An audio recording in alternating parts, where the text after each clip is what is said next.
అసలు దాంట్లో ఏమైనా నిజం ఉందా? కోర్టు ఎన్నిసార్లు చెప్పింది, ఎన్నిసార్లు ముట్టకాయలు వేసింది. ఒక ఎఫ్ఐఆర్ చేయని కేసును ఇదొక కేసు. దీని గురించి ఈ మోడీ గారు, అమిత్ షా గారు దేశమంతా ఒకటై కాంగ్రెస్ పార్టీని ఇబ్బంది పెట్టాలి, సోనియమ్మను, రాహుల్ గాంధీ గారిని ఇబ్బంది పెట్టాలని. వాస్తవానికి రాహుల్ గాంధీ గారిని మీరు టచ్ చేయడం కాదు, ఇలా ఓటు చోరు గురించి దేశవ్యాప్తంగా ప్రజలందరూ చెప్తున్నారని చెప్పి డైవర్ట్ చేయడానికి ఇవాళ నేషనల్ హెరాల్డ్ కేసును తీసుకొచ్చింది. ఎన్నిసార్లు తీసుకొస్తారు రా? మీకు సిగ్గేం లేదురా నాయన. మీకంటే కోర్టులు, తెలంగాణ రాష్ట్రంలో బీఆర్ఎస్ కు రాజ్యాంగం మీద గౌరవం లేదు, మీకు కోర్టుల మీద గౌరవం లేదు బీజేపీ పార్టీకి. మాకు కాంగ్రెస్ పార్టీకి రాజ్యాంగం అన్నా కోర్టులన్నా గౌరవం ఉంది. మేము కోర్టు ద్వారానే కొట్లాడతాం. కోర్టు కొట్టేసిన కేసును తీసుకొచ్చి అమ్మని తీసుకొచ్చేసి వాళ్ళిద్దరిని తీసుకొచ్చి ఇంటరాగేషన్ చేసి టార్చర్ చేయడం అనేది అది బీజేపీ పార్టీకే, వాళ్ళ చిత్తశుద్ధికే వదిలేస్తున్నాం. నికాసైన పార్టీ గాంధీ కుటుంబం అనేది త్యాగాల కుటుంబం. ఇలా బీజేపీ పార్టీకి చిత్తశుద్ధి, సిగ్గు, శరం ఏమన్నా ఉంటే నిజంగా ఆడ మనీ ల్యాండింగ్ జరిగింది అనుకుంటే మీరు ఆరోపించారు కదా, అది నిరూపించాల్సిన అవసరం ఇవాళ మోడీ గారి మీద, ఇవాళ అమిత్ షా గారి మీద ఉంది. మీరు ఏం చూపించండి, ఊరికనే మీరు వచ్చి చెప్పినంత మాత్రం దేశంలో ప్రజలు ఎవరు నమ్మరు. నాకు ఒక్కటే గుర్తుకొస్తుంది తమ్ముడు, దేశంలో బ్రిటిష్ పాలన ఉన్నప్పుడు దేశంలో బ్రిటిష్ వాళ్ళు భారతీయులను ఎట్లా అణచివేసిండ్రో, మొత్తం మేమే కర్త క్రియా కారణంగా చేసిండ్రో అదే అడుగుజాల్లో బీజేపీ పార్టీ నడుస్తుంది. ఇవాళ కాంగ్రెస్ పార్టీ కార్యకర్తలు అణచివేయాలి, కాంగ్రెస్ పార్టీ ఉండొద్దు, నామరూపాలు చేయాలి అంటున్నారు. కానీ బట్టలో నిప్పును పెడితే బట్ట కాలి మాడి మసైపోతారు మీరు. ఇవాళ వాళ్ళు అంతే, వాళ్ళు అవసరం అనుకున్నప్పుడు అంటారు. ఇప్పుడు ఓటు చోరీ గురించి చెప్తున్నారు కాబట్టి దీన్ని తెర మీదకి తీసుకొచ్చారు, ఏదో రకంగా చేస్తున్నారు. నేను అనేది ఏంటంటే చట్టాల మీద గౌరవం ఉంది కాబట్టి వాళ్ళు ఎఫ్ఐఆర్ చేయని కేసుని వాళ్ళు ఏం చేయడానికి ఉండదు. పైచాచిక ఆనందము పొందడానికి ఇట్లా రాజకీయంగా లబ్ధి కోసం చేస్తారు తప్ప ఎందుకు అనంటే ఇదే ఇప్పుడు జాతీయ ఉపాధి పథకం అనేది ఇవాళ బలహీన వర్గాల కోసము గ్రామీణ ప్రాంతాలలో ఆ కార్యక్రమం అది పెడితే దాని పేరు తీసి పేరు మారడం వల్ల వీళ్ళకి ఏమైనా లాభం ఉందా? ఇప్పుడు అట్లాగా సరే, మీకు ఆ పేరుంటే మీకు ఏం నష్టం జరిగింది మరి అది చెప్పండి. ఇప్పుడు ఆ పేరును తీయడం అనేది దానివల్ల మీకు ఏం లాభం జరిగింది, మీకు అంతకుముందు ఉంటే నష్టం ఏం జరిగింది అనేది వివరించాలి. ఇది పైచాచిక ఆనందం అంటారు.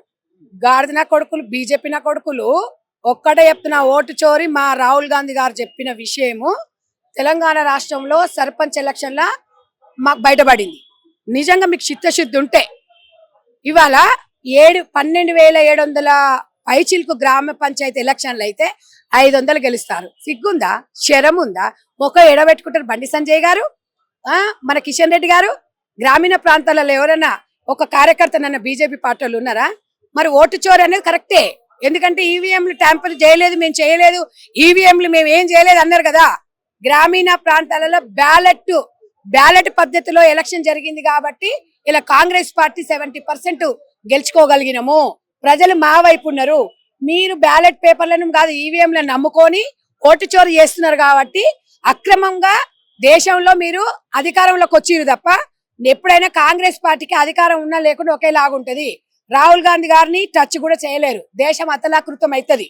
ఇది ఒక్కటే నేను ఇవాళ చెప్పదలుచుకున్నా. తెలంగాణ రాష్ట్రంలో జరిగిన సర్పంచ్ ఎలక్షన్లకి ఎవరు జవాబుదారి? BJP party.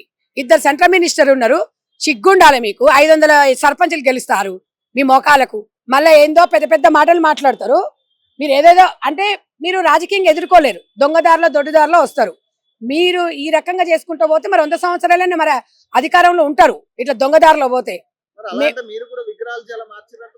ఒకటి తమ్ముడు, ఒకటి వినండి, ఏది మార్చినా ఏది చేసినా మేము అక్కడున్న స్థానికతను బట్టి మేము అది చేస్తాం తప్ప మేము ఒక్కటే చెప్తున్నాం. ఇప్పుడు ఈ ఉపాధి హామీ పథకం పేరు మార్చి రాష్ట్ర ప్రభుత్వాల మీద 40% ఈరోజు భారం మోపింది.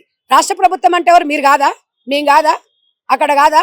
రాష్ట్ర ప్రభుత్వము పన్నులు ఇస్తేనే కదా కేంద్ర ప్రభుత్వం నిధులు ఇస్తుంది. మోడీ ఇంట్లోకి వెళ్ళి అమిత్ షా బొడ్లోకి వెళ్ళి తీసిస్తుండా? ఇవాళ 100% అడిగే రైట్ ప్రతి పౌరునికి ఉంది.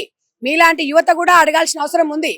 అది ఏంటంటే మొత్తం మాకు సంబంధం లేదు, ఇక మీరే చూసుకోండి, మొత్తం రాష్ట్రంలో మీరే చూసుకోవాలంటే మరి గాడిదలుగా ఎక్కుంటుందా కేంద్ర ప్రభుత్వం?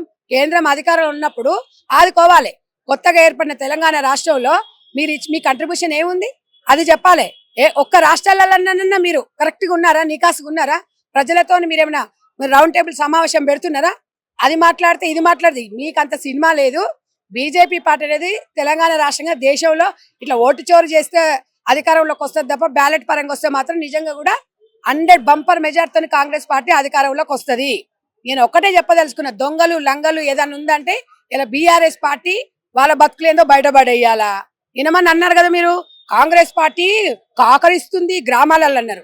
ఎవరిని కాకరించి ఉంచిందో మీ ముఖాలు ఎడబెట్టుకుంటారో తడిబట్టేసుకొని ఇంట్లో పడుకోరి. ఇవాళ మేము కాంగ్రెస్ పార్టీ 70% దాదాపుగా సర్పంచ్లను గెలిపించుకున్నారు. ఇవాళ కాంగ్రెస్ పార్టీ మా వైపు ప్రజలు ఉన్నారు, కానీ మేము గర్వంగా ఫీల్ కావట్లేదు, ఒక బాధ్యతగా ఫీల్ అవుతుంది. ఎమ్మెల్యేల అనర్హత వేటుకు సంబంధించి ఏదైతే నిన్న స్పీకర్ నిర్ణయం దీని మీద వ్యతిరేకిస్తా ఉంది కదా, ఎవరు వ్యతిరేకిస్తున్నారు? వాళ్ళు వ్యతిరేకిస్తారయ్యా. నువ్వు కాదు, నువ్వు కేటీ రామారావు అంటున్నాడు కదా, నీకు సిగ్గుందావయ్యా? నువ్వు టీడీపీ పార్టీ వాళ్ళను మా సబిత సరే టీడీపీ పార్టీ మొత్తం విలీనం చేసుకున్నావు, కాంగ్రెస్ పార్టీలో నుంచి 12 మంది ఎమ్మెల్యేలు ఎట్లా తీసుకున్నావు? సిగ్గులేదా నీకు? కాదు, సబితా ఇంద్రారెడ్డికి కాంగ్రెస్ పార్టీలో గెలిచినామని తీసుకుపోయి మంత్రి పదవి ఇచ్చినప్పుడు నీకు సిగ్గు లజ్జ ఏమనిపించలే? ఇవాళ మమ్మల్ని అడుగుతున్నావు? సిగ్గు శరం ఉండాలా కొంచెమన్నా. ఏం మాట్లాడతారవయ్యా మీరు? అంటే మీరు చేస్తేనేమో సంసారం, ఇంకొకటి చేస్తేనేమో ఇంకొకటి, అంటే అది కూడా మమ్మల్ని అంటారా? అడగండి, పార్టీ ఎందుకు మారిర్రో. మమ్మల్ని అడిగితే మేమేం చెప్తాం? పార్టీ ఎందుకు మారిర్రా, మారలేదా? ఇప్పుడు మారిందా మారలేదా అనేది అక్కడ ఉన్న ఎమ్మెల్యేలను అడగాలి. అది స్పీకర్ పదవిలో ఉంది, మనం ఎట్లా మాట్లాడతాం? పెద్ద తోపులాగా మాట్లాడుతున్నావు, సిగ్గుండాలి, వెనకటి చూసుకో. సబితా ఇంద్రారెడ్డికి మినిస్టర్ పదవి ఇచ్చినప్పుడు గుర్తురాలా? ఏ గుర్తు మీద గెలిచింది? ఏ గుర్తు మీద గెలిచిందయ్యా? జై గుర్తు మీద గెలిస్తే కాంగ్రెస్ కారు గుర్తు మీద మంత్రి పదవి ఇస్తారు. చిత్తశుద్ధి లేకుండా మాట్లాడతారు. మాట్లాడితే మళ్ళా కొడుకులు అటు ఇటు నా కొడుకులు కింద కామెంట్లు పెడతారు. సిగ్గులే నా కొడుకులు.